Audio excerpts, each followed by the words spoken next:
Welcome. Today, we're exploring an extraordinary discovery made by a highly respected medical scientist, one that left both researchers and doctors stunned. Imagine working in a hospice and realizing that a patient's dreams could reveal how much time they have left. It sounds unbelievable, but that's exactly what Dr. Christopher Kerr uncovered. Dr. Kerr, born in 1969 in Toronto, Canada, came from a long line of medical professionals. With 4 generations of his family dedicated to medicine, it was almost inevitable that he would follow the same path.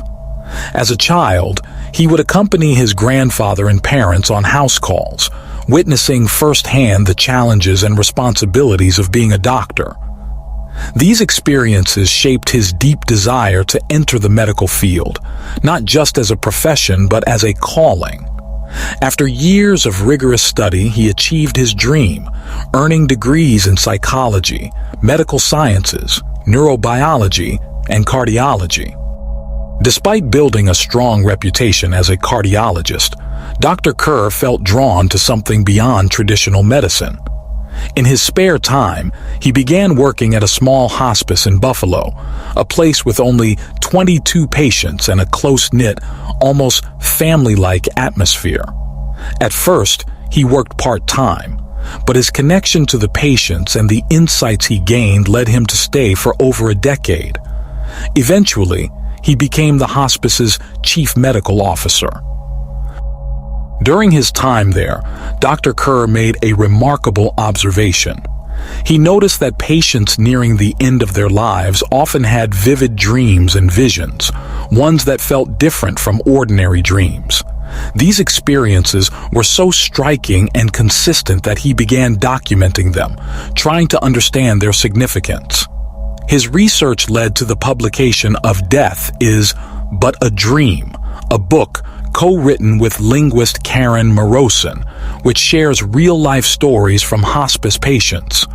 But there was one story in particular that changed everything for Dr. Kerr, making him question his previous beliefs.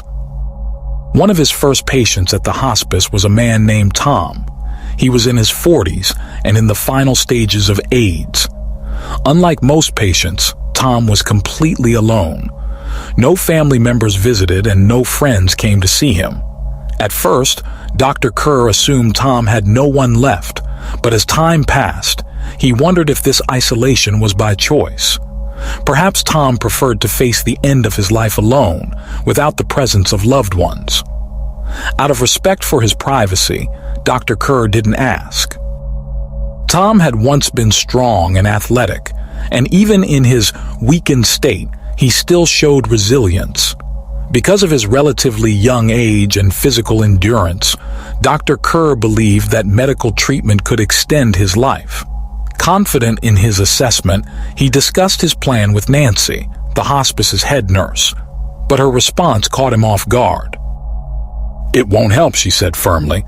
"Nothing will. Tom has 2 days left." Dr. Kerr was stunned. "How can you be so sure?" he asked.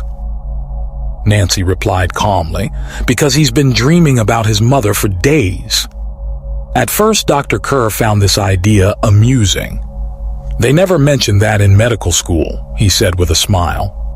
Nancy, a seasoned nurse who had seen countless patients in their final days, gave him a knowing look. "Then you must have missed one of the most important lessons," she said. At that time, Dr. Kerr was a young doctor, full of ambition and eager to prove himself. He had spent years learning about diseases, treatments, and medical science, but nothing had prepared him for this. Sure enough, just as Nancy predicted, Tom passed away exactly 2 days later. How had she known? Was it intuition, experience, or was there something more to these dreams? Dr. Kerr couldn't shake the feeling that there was a deeper meaning behind them. Over time, he saw this pattern repeat again and again. Patients dreaming of deceased loved ones shortly before their passing. Eventually, he could no longer ignore what was happening. Another unforgettable patient was Frank, a 95-year-old man with an incredible memory and a lifelong passion for baseball. Even in his final days, he could recall historic games and discuss players in remarkable detail. These memories kept him sharp, giving him a sense of vitality. But at night, his dreams took him somewhere else, somewhere beyond this world. One morning, Frank woke up visibly frustrated. He demanded that the nurse call Dr. Kerr immediately. When the doctor arrived, Frank looked agitated. "Give me something to help me sleep," he exclaimed. "I saw my Uncle Harry in my dream last night. It was nice to see him, but I wish he'd stop talking." A few days later, Frank had another dream, this time of his late wife, Ruth. But this dream was different. It didn't leave him annoyed or restless. Instead, it brought him peace. The next morning, he made a firm decision. He asked that all medical interventions be stopped. He was ready. Another patient, a woman nearing the end of her life, described a dream where she saw her late husband standing at the bottom of a staircase, smiling at her.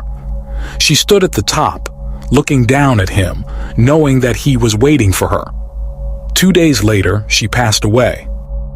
Dr. Kerr had once been a staunch materialist, relying only on scientific explanations.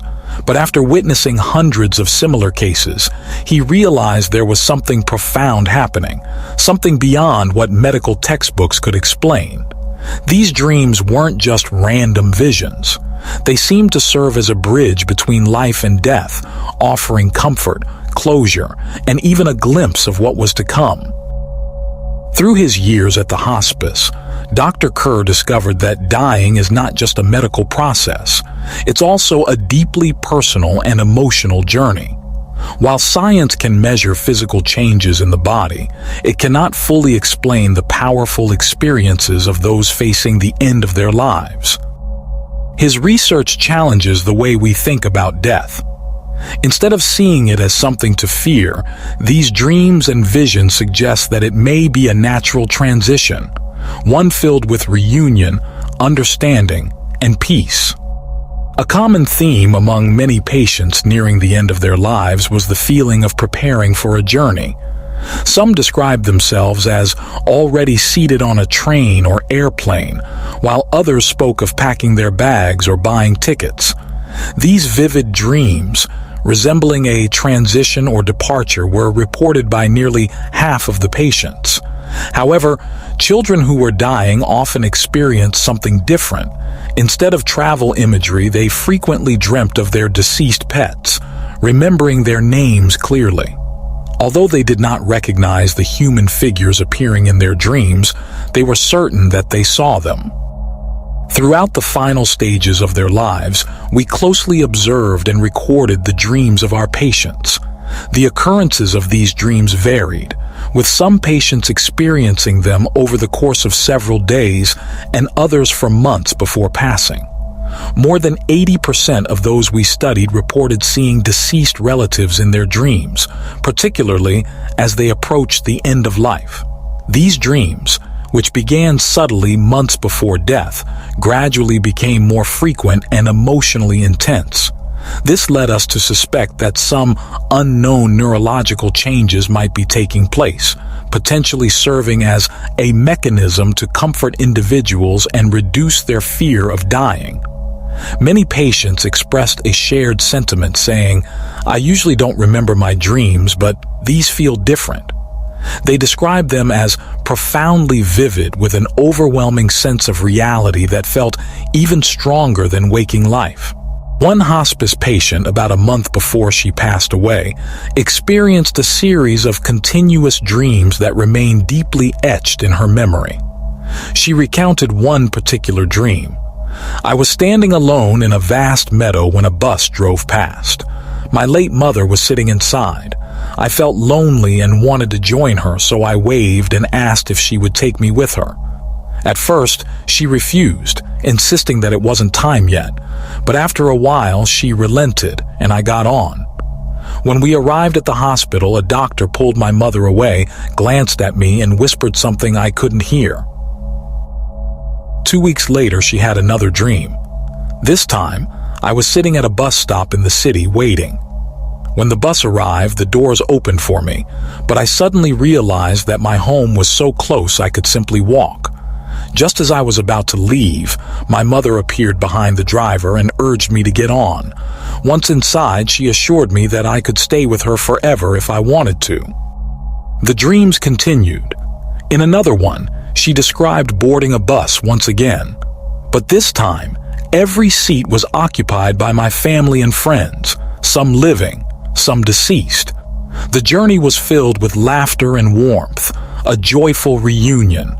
It felt as though we were on an adventure together, as if I was exactly where I was meant to be. The next evening, she passed away peacefully. Dr. Kerr, a researcher studying these phenomena, noted that these powerful dreams seemed to cease in patients who unexpectedly recovered. One such case was Ryan, a man in his early 50s. Initially, he was deeply unsettled, believing he was losing his mind because he constantly dreamt of deceased friends and relatives. In these dreams, they would embark on trips together, attend concerts, and share meaningful moments.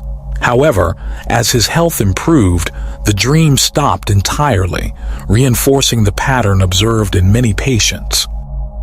Our findings suggest that as individuals near the end of life, their dreams shift significantly toward visions of the departed rather than the living.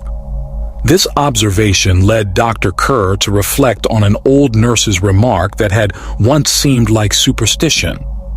Perhaps she was right all along. These dreams may indeed signal the nearness of death. Interestingly, Carl Jung, the renowned Swiss psychiatrist, conducted similar research nearly 50 years ago. Through interviews with terminally ill patients, he discovered that as they approached death, they frequently recalled early childhood memories and experienced visions of departed loved ones. Many described hearing familiar voices expressing love and comfort, while others reported seeing breathtaking landscapes, seas, towering mountains, and tranquil scenery that evoked a sense of peace. Jung concluded that the closer one is to death, the more serene and beautiful their dreams become. He once remarked, "It seems as though these grand visions are the prelude to a new existence. To reach this life, the human body must first relinquish its hold." What do you think about these fascinating findings? Do you believe these dreams hold a deeper meaning, or are they simply the brain's way of easing the transition from life to death? What do you think happens beyond this life? If you found this discussion intriguing, please leave a comment below and share your thoughts. And if you enjoyed this video, don't forget to hit the like button. For more captivating insights into the mysteries of life and the afterlife, be sure to check out my other content. Thank you for watching, and I look forward to seeing you again soon.